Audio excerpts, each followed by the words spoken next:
Ассаламу алейкум рахматуллахи баракатух. Құрметті бауырлар, бүгінгі біздің дәрісімізге қош келдіңіздер. Бүгін біз Құрайш сүресін талдап үйренетін боламыз. Дәрісімізді бастамас бұрын менің каналыма тіркеліп кетуді ұмытпаңыз. Ал бисмилла бастаймыз. Аузу биллахи минаш шайтанир раджим. Бисмиллахиррахманиррахим. Бисмилла.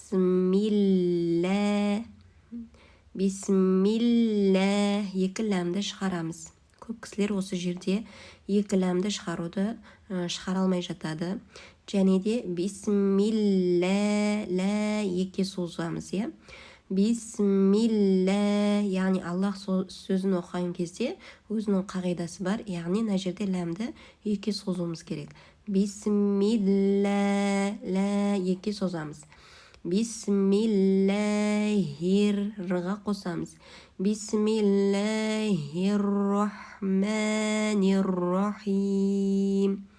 Рахма екі созу бар. Нир, мына жерде роға қосып кетеміз ны, және де хим, төртке немесе екі созып тоқтаймыз мына жерде. Енді бірінші аятымыздан бастаймыз. Ли илафи Құрайш. Мына жерде ли бір рет айтамыз. Ли, лыны имен айтамыз, я?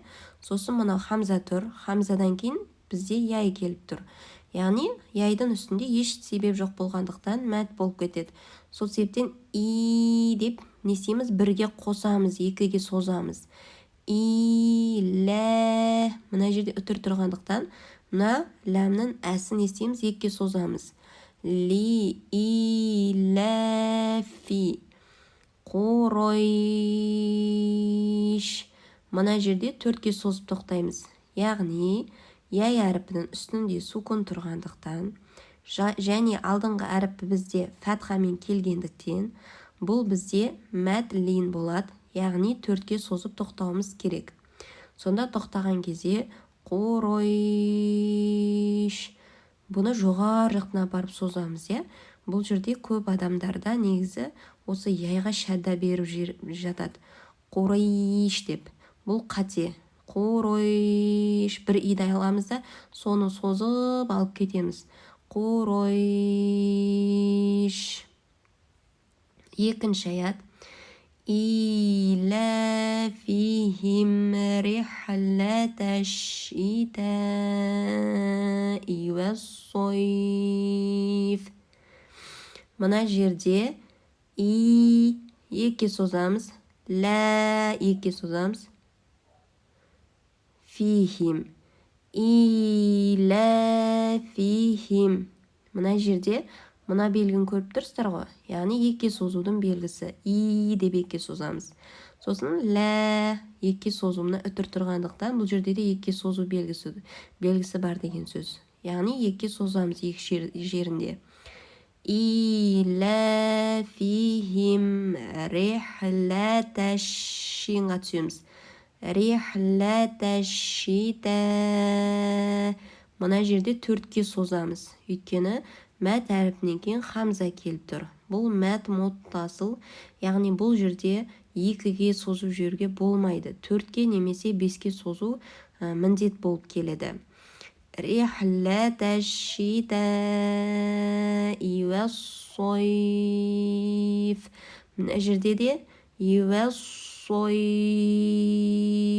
Төртке созып тоқтаймыз.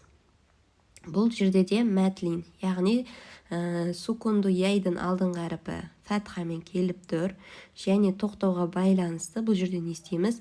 Төртке созып тоқтаймыз. Келесі аят. Фәлиябуду. Мына жерде буду дегендер жіңішке. Бұ да жіңішке, дәл де жіңішке. Фәлиябуду, және де ду дегенде мәт тобиғи бар, екі созамыз. Фәлиябуду Рабба хәзәл. Ха екке созамыз. Зәл не істейміз? Ләмен қосамыз. Хәзәл бәйт. Бұл жерде не? Төртке созамыз. Бұл жерде де мәтлин ережесі. Және де мына т сукунмен бітеміз ғой. Хәзәл бәйт. Кішкене тыда сукунмен айтқан кезде ысылдау, жылан ысылдаған секілді дыбыс шығаруымыз керек. Одан кейінгі аятта әлләзи төртке созамыз. Бұл жерде мәдмун фасыл екке, төртке, алдыға созса болады. Алайда мына жақта, егерде басқа аяттарды, мысалы мына жақта бізде мәді муттасыл келді ғой, төртке создық, сол себептен бәріне бірыңғай ортақ төртті алып, сонымен соза бергеніміз абзалырақ болады. Сол себептен мына жерде төртке соза беріңіздер. Әлләзи әтуамахум. Мына жерде то бізде сукунмен келіп тұр. Бұл тоның сипаттарының бірі, бұда қалқала деген сипат бар. Яғни тоны тербетіп қағып оқимыз мына жерде. Әту, осыны тербетуді ұмытпаймыз. Әлләзи әтуамахум. Енді сукунды мемнен кейін бізде харакатты мем келіп тұр. Яғни бұл идғам мисләйни биғунна деп аталады. Яғни сукунды мемнен кейін харакатты мем келген кезде сукунды мем харакатты мемға кіргізіліп, және бұл екеуін не істейміз? Мұрынмен ғұнналап ұстаймыз. Ғұнна дегеніміз мұрынмен ыңылдап ұстауды айтамыз. Мұрынменен ұстаймыз ыңылдап. Әтуамахум. Екі харакат мөлшерінде ыңылдап ұстаймыз. Мен джим келіп тұр. Яғни сукунды нуннан кейін джим келгендіктен мына жерде сукунды нунды джимнің махражына апарып жасырын ғұнналап оқимыз. Мен, яғни оқыған кезде мен жу, мен деп ұстайсыздар. Әлләзи әтуамахум мин жу'ю. Көрдіңіздер ме, мына жерде қалай ұстадық?